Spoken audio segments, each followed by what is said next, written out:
নমস্কার, সবাই কেমন আছেন? আমি ভালো আছি, আশা করি আপনারাও সবাই খুব ভালো আছেন। দেখাও, এখানে আমি মিঠির জন্য বানাচ্ছি কি ওটস চিলা।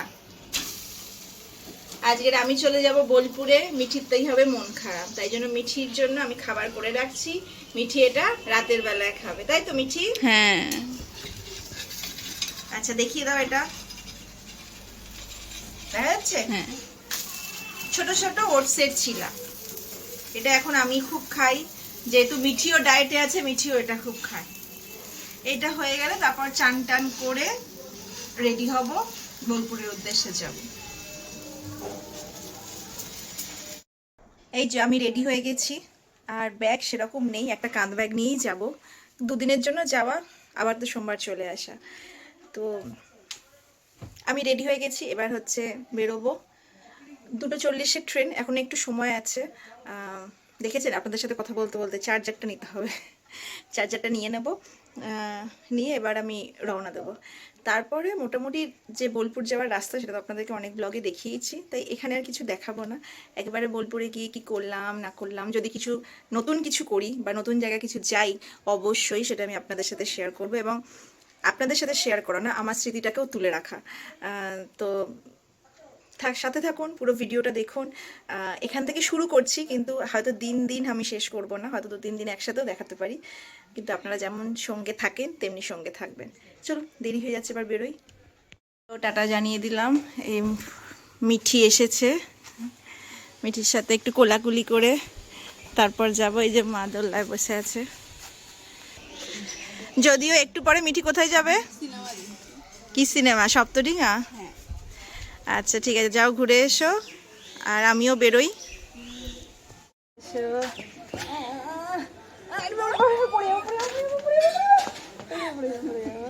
ঠিক আছে, ভালো করে এক্সারসাইজ করবে রোজ এখানে। আর এটা বেশ সুন্দর হয়েছে তো জামাটা, মুখটা তো পুরো ঘেমে গেছে। চলো দৌড়ে দৌড়ে টাটা।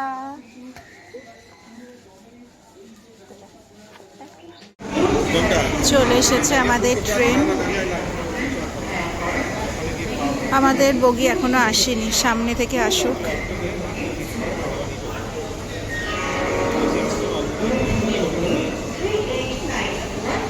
এসেছে ট্রেন সিটুতে, এই যে সিটুতে হচ্ছে আমাদের সিট আছে, চলুন উঠে বসি।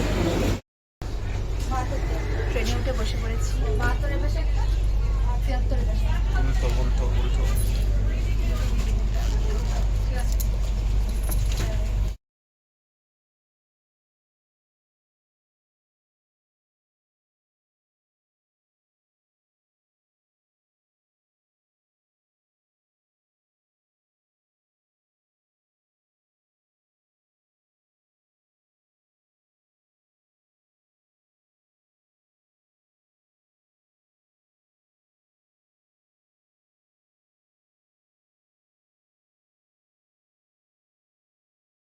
ট্রেন থেকে নামার কথা ছিল 7টায়, সেখান থেকে আমরা নামলাম প্রায় 9:30টায়। আজকের রাতটা ফ্ল্যাটেই কাটাবো।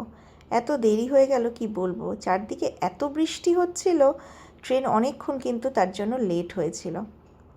যাই হোক, চলুন আজকের রাত ফ্ল্যাটেই কাটিয়ে দেবো। উঠেছি, ফ্ল্যাটে ছিলাম রাতে, এখানে ভীষণ ঝড় বৃষ্টি হয়েছে।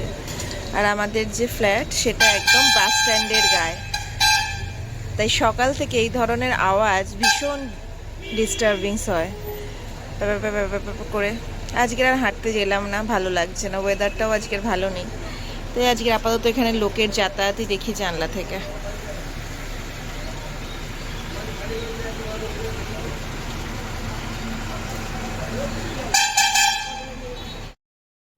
বাড়িতে চলে এসেছি, অর্থাৎ গ্রামের বাড়িতে। সেখানে দুপুরে রান্না করছি আজকের আমি হচ্ছে ধোকার ডালনা। তো এখানে একটু কাজু বাটা পোস্ত বাটা দিয়ে বেশ একটু ঘন ঘন করে ধোকাটা বানালাম। এটা মেয়ে খেতে খুব ভালোবাসে। আর আমার শাশুড়ি আর আমার হাজব্যান্ড গেছে শাশুড়িকে ডাক্তার দেখাতে। এই যে মেয়ে এখানে বসে বসে গরমের ছুটির কাজ সেগুলোই দিয়েছে, ওগুলোকে করতে বলেছে, ও বসে বসে করছে। আর ওর সামনে দেখবেন, দাঁড়ান, এই খুদে কতগুলো ওর বন্ধু আছে। তো একজনের নাম, এই বাচ্চাটার নাম প্রিয়াশ্রী, কেউ নীল, অভ্র, শুভ্র। ওরা এখানে ছবি আঁকার কম্পিটিশান করছে। আর যেহেতু মেয়ে বসে বসে কাজ করছে, সেহেতু ওরা যাতে ডিস্টার্ব করতে না পারে সেই জন্য ওদেরকেও একটা ও কাজ দিয়ে দিয়েছে। তো ও কাজ করছে, এরাও কাজ করছে। তো ওরা আঁকার কম্পিটিশান করছে, আর জাজ হচ্ছে আমাদের মেয়ে। তো এবার ওই যে এসে এসে ওকে দেখাচ্ছে। দাঁড়ান, কি সুন্দর এঁকেছে দেখুন। এদের নিয়ে বেশ সুন্দর সময়টা কেটে গেল। ওরা এখনও ডাক্তার দেখিয়ে ফেরেনি। তো আমার ততক্ষণে রান্না হয়ে গেছে, যদিও সব রান্না হয়নি। এসে আবার পরে কিছু রান্না বান্না করতে হয়েছে। আজকে একটা জায়গায় যাব, তার জন্য তৈরি এই যে ভীষণ গরম, দুপুর রৌদ্রে আমরা বেরোচ্ছি। মেয়ে দেখুন একই রকম ড্রেস, পেছন দিয়ে একজন হেঁটে গেল, তাকে ইগনোর করুন। এই যে আচ্ছা, তোমার ড্রেসটা দেখিয়ে দিই, আর আমারটা বাবু তুই দেখিয়ে দে। দাঁড়া, এই হচ্ছে আমার, দেখতেই পাচ্ছেন আমারটা হচ্ছে দুটোই লাল, আর ওরটা হচ্ছে দাঁড়ান দেখাই, লাল আর হলুদ ম্যাচিং ম্যাচিং হয়েছে। হচ্ছে আমরা যে এত তৈরি হয়ে এই দুপুর রৌদ্রে, মানে বাইরে বোধহয় এখন 42-43 চলছে, তো দুপুর রৌদ্রে আমরা বেরোলাম। কোথায় যাচ্ছি জানে না, ও এখনো জানে না, কিন্তু আপনাদের চুপি চুপি বলেই দিই, আজকের আমরা যাচ্ছি সিনেমা দেখতে। কি সিনেমা সেটা যখন হলে পৌঁছাবো তখন বলবো, যদিও সেই সিনেমা যেটা এখন সমস্ত বাঙালি ছুটে ছুটে গিয়ে দেখছে। তো সেই সিনেমাটা সবে কালকে রিলিজ করেছে, আমার বাড়ির লোকজন বলেইছি দেখে নিয়েছে, এবার আমাদের পালা, আমাদের টিকিট কাটা আছে, আমরা শুধু গিয়ে দেখতে বসবো। তার আগে আমরা একটু ফটো সেশন করে নিই, ওরা এখনো আসেনি, বেরোয়নি, তো আমরা ছবি তুলে নিই। আমরা তিনজন বেরিয়েছি, এখানে হেলমেট না হলে ধরছে, আমি যা হোক করে একটা হেলমেট পরেছি, বেশিক্ষণ পরে থাকতে পারি না, কিন্তু হেলমেট পরাটা উচিত। ভীষণ গরম আজকের, ভীষণ রোদ, কিন্তু দেখা যাক, স্কুটিতে যাচ্ছি বলে কষ্টটা আশা করি একটু কম হবে। চলুন এবার ওখানে গিয়ে দেখাবো জায়গাটা। এই যে চলে এসেছি, এটা বোলপুরের একটি বিখ্যাত জায়গা, সিনেমা হল গীতাঞ্জলি। এটা দেখতেও কিন্তু মানুষজন আসে। আর আমরা যে সিনেমাটা দেখব সেটা হচ্ছে এই যে সপ্তডিঙার গুপ্তধন, অর্থাৎ সোনাদাকে, সোনাদা আবির ঝিনুক। এই যে এখানে একটু ফটো সেশন করে নিই, জায়গাটা ভীষণ সুন্দর। আমি এখানে এই প্রথম আসলাম। 6 মাসে অনেকবার ভেবেছি সিনেমা দেখতে আসবো, সিনেমা দেখতে আসবো, কিন্তু দেখতে আসার হয়নি। আর এর ভেতরটা এত সুন্দর সাজানো গোছানো, এখানেই কিন্তু বেশ কিছুক্ষণ ছবি তোলা যায়। আমরা একটু টায় চলে এসেছি বটে, নলে আরেকটু সুন্দর করে ছবি তুলতে পারতাম। দেখুন স্ট্যাচুটা কি সুন্দর, প্রচুর মানুষ এসছেন। এবং এখানে মানে একটাই হল, এবং একটা হলে প্রায় 200 থেকে 250 জন মানুষ একসাথে বসে সিনেমা দেখতে পারে। একটা ছোট্ট লেক মতো আছে, আর দেখুন ওখানে কি সুন্দর ফুলটা ফুটে রয়েছে, কালারগুলো এত সুন্দর। ছবি তুলবো কি, তার কোনো জায়গাই পাচ্ছি না আলাদা করে। খুব সুন্দর অরেঞ্জ কালারের ফুল, আর আমাদের লাল জামাটা তার সঙ্গে যেন দারুণ ম্যাচ করেছে। প্রচুর মানুষ এখানে একসাথে এসে কিন্তু সিনেমাটা দেখতে পারে, এতটাই বড় স্পেসিয়াস। এবং জানেন তো, এই সিনেমা হলকে কেন্দ্র করে অনেক সিনেমার শুটিংও হয়েছে, বিশেষ করে আমাদের যে বিখ্যাত সাথী সিনেমা জিতের, সেই সিনেমার শুটিং কিন্তু, এবং লাস্ট যে সিনগুলো ছিল সেগুলো কিন্তু এখানেই, ওই যে ওপরে উঠতে হবে। এবং এই সিনেমা হলে কিন্তু ব্যালকনিও আছে, দেখেছি চারদিকটা কি সুন্দর সাজানো গোছানো, দেখলেই মনে হয় বেশ একটু ছবি তুলি, রিলস বানাই, কিন্তু সময়ের অভাবে আমরা সেটা করে উঠতে পারিনি। এই যে আমরা উপরে উঠে যাচ্ছি, ওপরটা আপনাদেরকে দেখাই চলুন। ওপরটাও কিন্তু ভীষণ সুন্দর। আমাদের 4:40 শো ছিল, আমরা একদম টাইমে এসেছি, প্রায় মিনিট 20 তো লেগেইছে বাড়ি থেকে আসতে। আর গাড়ি যেহেতু সার্ভিস সেন্টারে আছে, তো ওই জন্য স্কুটি করেই এসছি। আর দেখুন ভেতরটা কি সুন্দর, রবীন্দ্রনাথ ঠাকুরের বিভিন্ন সময়ের ছবি, এবং শান্তিনিকেতনের যে কাজ, যে ভাস্কর্য, সেগুলো রয়েছে। আর এই যে আমরা এদের দেখতে এসছি এখানে, একটু পরেই এদেরকে দেখবো, তার আগে জায়গাটা আপনাদেরকে একটু ঘুরিয়ে ঘুরিয়ে দেখাই আর নিজেরা কয়েকটা ছবি তুলি। সাদামাটা সুন্দর, কিন্তু অনেক মানুষ একসাথে এসে বসে গল্পও করতে পারে। যে সামনে দেখুন চেয়ার টেবিল পাতা আছে, এখানে বসে খাওয়াও যায়। আর ছবিগুলো তো ভীষণই সুন্দর, এখানে রবীন্দ্রনাথ ঠাকুরের লেখা নানান বয়সের ছবি কম্বিনেশন করে এখানে কিন্তু দেওয়া আছে, দারুণ সুন্দর এটা। আবার একটা রবীন্দ্রনাথ ঠাকুরের স্ট্যাচুও রয়েছে। এই জায়গাটা বেশ সুন্দর লেগেছে, এখানে একটু বসে গল্পও করা যায়, কিন্তু আমাদের হাতে একদম সময় ছিল না। এখানে কী কী আছে একটু দেখিয়ে দিই। এখানে একটা পপকর্ন কর্নার আছে, এছাড়াও এই যে মোমো, ফ্রাইজ, এই সমস্ত ব্যাপারগুলো রয়েছে যেগুলো আমরা একদমই খাবো না। পপকর্ন কর্নার, এখানে আরেকটা আইসক্রিম কর্নার রয়েছে। মোটামুটি এই পরিস্থিতি চলুন এবার হলের ভেতরে ঢোকা যাক। হলের ভেতরে দেখেছেন কত সিট। আমরা ব্যালকনিতে আসলাম, একদম সামনেই বসবো ব্যালকনির। খুব ভালো সিট দেখেই টিকিটটা কাটা হয়েছে। এসবিএফ এর হল কিন্তু যেমন আমাদের বারুইপুরের হলগুলোর সিটগুলোর মতো অতটা নয়, কিন্তু স্পেসিয়াস প্রচুর, প্রচুর স্পেস। আর ওই হ্যান্ডেলে রাখবার মতো কিছু নেই, কিন্তু সিটগুলো ভালোই হয়েছে। এবার আমরা সিনেমাটা একটু এনজয় করি সবাই মিলে। তারপর আপনারা সোনাদা দেখেছেন তো? যদি না গিয়ে থাকেন অবশ্যই দেখে নিন। এই তিন চুটিকে দেখতে কিন্তু কার না ভালো লাগে বলুন। বাঙালির এখন সোনাদা বড়ই প্রিয়, আমারও খুব প্রিয়। সিনেমাটা বেশ ভালো হয়েছে, হাসতেও পারবেন, আবার ডিটেকটিভ ব্যাপার সাথে রয়েছে, যেটা গুপ্তধন খোঁজাও আছে। মন দিয়ে দেখে আসুন সিনেমাটা, আশা করি ভালো লাগবে সবার। আর এই সিনেমাটা বাচ্চাদের নিয়ে গিয়েও দেখা যায়, সবাই মিলে এটা এনজয় করে, ওই যে ওরও ভালো লেগেছে। চলুন, হয়ে গেছে সিনেমা, এবার একটু বেরোই। বাইরে বেরিয়ে দেখলাম আকাশ ডাকচার। দেখেছেন কত মানুষ সিনেমাটা দেখতে এসেছিলো, হল পুরো মোটামুটি ভর্তিই ছিল। বললাম না 200-250 জন বসে দেখতে পারে, সেখানে পুরো হল ভর্তি, মানে কত মানুষ দেখতে এসেছে। দেখার মতোই সিনেমা বটে। যান আপনারাও পারলে পুরো পরিবার সহ দেখে নিন। আমার বাড়ির লোকেরও এটা দেখা হয়ে গেছে, ওরা শুক্রবার দেখেছে, আমি শনিবার দেখলাম। আর দাঁড়ান, আকাশের কি অবস্থা! হঠাৎ করেই দেখলাম আমার ভিডিওতে সেই ছবিটা চলে এলো, দেখেছেন কিভাবে বিদ্যুৎ চমকাচ্ছে, আকাশ পুরো লাল হয়ে আছে। চলুন তাড়াতাড়ি বাড়ি ফিরি। অবশ্য বাড়ি ফেরবার আগে ওর বাবা যখন স্কুটিটা আনতে গেল, তখন দেখলাম রাস্তার ওপাশে মোমো বিক্রি হচ্ছে। হ্যাঁ, একদমই ঠিক, আমি কিন্তু একটুও খাইনি, শুধু টেস্ট করেছি একটুখানি। আর ওই যে হল, আর এই উল্টো দিকেই এই মোমোর দোকান, অনেকেই দেখলাম খাচ্ছে। বাচ্চাটা ছোট, ওরও একটু খেতে ইচ্ছা করেছে। আমরা হলে শুধু পপকর্নই খেয়েছি, আর কিচ্ছু খাইনি। তাই মোমো ওকে একটু দিলাম। আর আমি পাশেই একটা দোকান আছে যেখানে লস্যি বিক্রি হচ্ছিল, এবং খুব মানে 40 টাকা নিয়েছে এই লস্যিটা।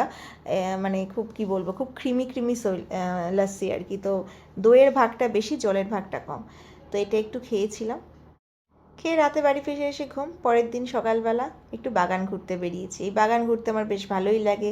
আম ধরে রয়েছে এখানে, টমেটো ধরে রয়েছে। দাঁড়ান, আর একটা জিনিস দেখলাম, সেটা হচ্ছে যে কুমড়ো ধরেছে খুব সুন্দর। বেগুন গাছগুলো খুব সুন্দর হয়েছে, প্রচুর ফুল এসছে। আমার শ্বশুরবাড়িতে খুব একটা সবজি কিনে খেতে হয় এমন না, লাউ কুমড়ো গাছেই হয়। আর বেগুন, কাঁচা লঙ্কা, ঢ্যাঁড়স এগুলো এখন মোটামুটি চলছে, টমেটোও চলছে। আলু পেঁয়াজ দিয়ে যায়, যেখানে জমিতে আলু পেঁয়াজ যেখানে চাষ হতো সেখান থেকে এসে দিয়ে যায়। আর আমি কুমড়ো ফুল দেখে মোটেই লোভ সামলাতে পারলাম না। কুমড়ো ফুলের মুসুর ডাল দিয়ে বড়া খেতে ভীষণ ভালো লাগে। ওই একটু কম তেল দিয়ে ভাজা হবে, এটা ঠিক হলো। আর আমি একটু কুমড়ো ফুলটা দেখে টাটকা একদম নিজের হাতে তুলছি, আমার বেশ ভালোই লাগছে। আমাদের বাড়িতেও কুমড়ো গাছে ছিল, তখনও ভীষণ কুমড়ো ফুল হতো, আর আমরা কুমড়ো ফুলের বড়া ভাজাটা খুব খেতাম। 4টে হয়েছে, কিন্তু আমরা তো লোক 5 জন, দেখলাম বাইরের কুমড়ো গাছেও আর একটা ফুল ফুটেছে। তো মেয়েকে সেটা তুলতে বললাম, ও আবার একটু ভয় পাচ্ছে, আসলে গায়ে ওই রোয়া রোয়াগুলো থাকে তো, তাই আমি নিজে গিয়েই তুললাম। 5টা পেয়েছি, 5টাই কিন্তু ভেজে খাওয়া হবে। তাহলে 5 জনের 5টা হয়ে গেল। আর এই লাউ গাছটা দেখাই, লাউ একটা ধরে রয়েছে, এছাড়াও আরও ছোটো ছোটো লাউ গাছ, মানে লাউ গাছে লাউ ধরেছে, কিন্তু মানে খুব ভালো থাকছে না। আর গাছটা কিন্তু এত সুন্দর হয়েছে, কি বলবো। দেখি একদিন লাউ শাক খেতে হবে। আর আমার জন্য ডাব পাড়তে গিয়ে পুরো 1 কাঁদি ডাব পড়ে গেছে। দেখেছেন কতগুলো ডাব। এখানে এসে ডাবের জলটা তো আমি ভীষণ খাই, আর বাড়িরই ডাব। আর এই হচ্ছে আমার ব্রেকফাস্ট, ফল দিয়ে ওটস। আর ওর বাবা বা ওর মায়েরা যেগুলো খাবার খায় সেটা হচ্ছে যে ছোলা আলু ভাজা, সেদ্ধ করে ভাজা। আর আলু পরোটা করেছিলাম, তার কিছুটা আলু মাখা ছিল, সেইটাই ওরা মুড়ি দিয়ে খাচ্ছে, ছোলা আলু সেদ্ধ আর মুড়ি, আলু ভাতেটা দিয়ে। আর আমি খাচ্ছি এই যে ডিমের পোচ আর ওটস। আর এই যে এখানে ডাল বাটা হয়ে গেছে, ভাজা হবে। আর ডাব কয়েকটা কাটা হয়েছিল, তার ভেতরে পুরু শাঁস ছিল, এই যে প্রায় নারকেল হতে হতে চলেছে। আর এই হচ্ছে আমাদের দুপুরের আয়োজন, মাছের টক, ডাল, বড় মারা আবার এঁচোড় পাঠিয়েছে, শাক দিয়ে ডাল পাঠিয়েছে সেটা, এখানে আমের আচার রয়েছে, ডিংলির তরকারি রয়েছে, এখানে স্যালাড কাটা হয়েছে, এর মুরগির মাংস রয়েছে, একদম পাতলা করে করা। আর এটা সেই কতদিনের ধোকাটাও রয়েছে। মেয়ে ধোকাটা খেতে ভালোবাসে, সেই জন্য ওর পাতে ওটা দিতেই হয়। আর এই যে এই দুটো এসেছিলো আমার বড় মার ঘর থেকে। তো যাই হোক, খাওয়া দাওয়া হয়ে গেছে, শাশুড়ি বসে বাসন মাজছে, এবং বাসন মাজেন উনি পুকুর ধারে বসেই। এই পুকুর পাড়ে বসে বাসন মাজতে ওনার খুব ভালো লাগে। আর এখানে না কাজের লোক সেভাবে পাওয়া যায় না, একেবারেই পাওয়া যায় না। অনেকবার অনেককে বলা হয়েছে, তারা শেষ পর্যন্ত এসে পৌঁছাতে পারে না। এই গ্রামের জীবনের এই একটা কষ্ট বটে, একটু বয়স হয়ে গেলে কাজকর্ম নিজেকেই করতে হয়, কেউ করে দেওয়ার মতো থাকে না, কিন্তু কষ্ট তো হয় বটে। বাসন মাজা হয়ে যাওয়ার পর আমিও এখানে বসে আছি একদম মানে আমাদের যে পুকুরের ধারেই হচ্ছে এই আম গাছটা, কত সুন্দর আম হয়েছে। যদিও আগের বার আরও বেশি হয়েছিল, এবার একটু ঝড়ের জন্য আম পড়ে গেছে। দুপুরটা পর্যন্ত তো ভালোই কাটলো। সন্ধেবেলায় মেয়ের ছিল গানের ক্লাস, তাকে গানে দিয়ে আমরা একটু রাস্তায় এদিক ওদিক ঘুরলাম বিশ্বভারতীর ভেতরে। ভেবেছিলাম একটু হাঁটবো, কিন্তু সময় হলো না, অনেক কিছু করবার ছিল। রাত কাটিয়ে পরের দিনের সকাল, এবার বাড়ি ফিরে যাওয়ার পালা। সকালবেলা একটু তাই বিধ্বস্ত লাগছে বটে, কারণ ভীষণ গরম। সকাল এখন কটা বাজে, 6:30, তখনই যেন মনে হচ্ছে কি গরম লাগছে। এই যে আমরা দুজন এসেছিলাম, এখন আমরা দুজন আবার ফিরে যাচ্ছি। কোথা দিয়ে যে দুটো দিন কেটে গেল বুঝতেই পারলাম। যাই হোক, ব্লগ এখানেই শেষ করছি। আজকের ব্লগ কেমন লাগলো অবশ্যই জানাবেন, আর ভালো লাগলে একটা লাইক করে দেবেন, পরিবারের সাথে শেয়ার করতে ভুলবেন না। সবাই ভালো থাকবেন, দেখা হবে আবার। নমস্কার।